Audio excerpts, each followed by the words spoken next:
ஏன்னா இங்க தேவை நம்ம மக்களுக்கு பொருளாதார விடுதலை இல்ல, அதிகார விடுதலை கூட இல்ல, உளவியல் விடுதலை வேண்டியிருக்கு.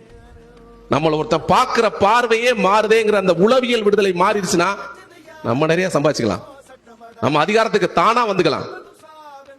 இந்த வேலையை செய்யறதுக்காக தான் சனாதன எதிர்ப்பை ஒருங்கிணைச்சு மற்ற மக்களுடையும் இணைந்து அம்பேத்கர் யோசிச்ச அளவுக்கு கூர்தீட்டின ஒரு புதிய சிந்தனையோட உருவானவர் தான் திருமாவர்கள். என் மக்களுக்கு உளவியல் விடுதலை வேண்டாம். எங்க என் மக்களுக்கு எதிரான கோபமோ முட்டாள்தனங்களோ வந்தால் அங்க வந்து நான் நிப்பேன்னு சொல்லி இந்தியாவுடைய அவ்வளவு பெரிய கட்சி கோடி கோடியா காசு வச்சிருக்கான். இன்னைக்கு சொன்னா 100 கோடி கொடுக்கறதுக்கு அவன் தயார், இன்னைக்கு சொன்னா 100 கோடி கொடுக்கறதுக்கு தயார். ஆனா என் மக்களுக்கான உளவியல் விடுதலையை பெற்று தந்தே ஆக வேண்டும்னு நிக்கிற அந்த நபர் மேலதான் இவ்வளவு பெரிய அந்த பிஜேபிக்கும் RSS கும்பலுக்கும் கொடும் கோபமா இருக்கு. ஏன்னா இவங்க 2 பேரும் இவங்க 3 பேரும் சண்டை போட்டுக்கிட்டே இருந்தா மட்டும்தான் அதிகாரத்தை நம்மளே வச்சுக்க முடியும். இவங்களை சுரண்டி இவங்களுடைய பொருளாதாரத்தை எல்லாத்தையும் எடுத்துக்க முடியும்.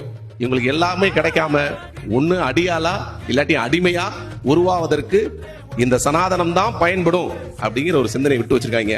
அதை எதிர்க்கக்கூடிய ஒரே ஆளா இருக்கிறதுனாலதான் திருமாவர்களே RSS முட்டாள்தனமா கண்மூடித்தனமா இருக்கிறான்.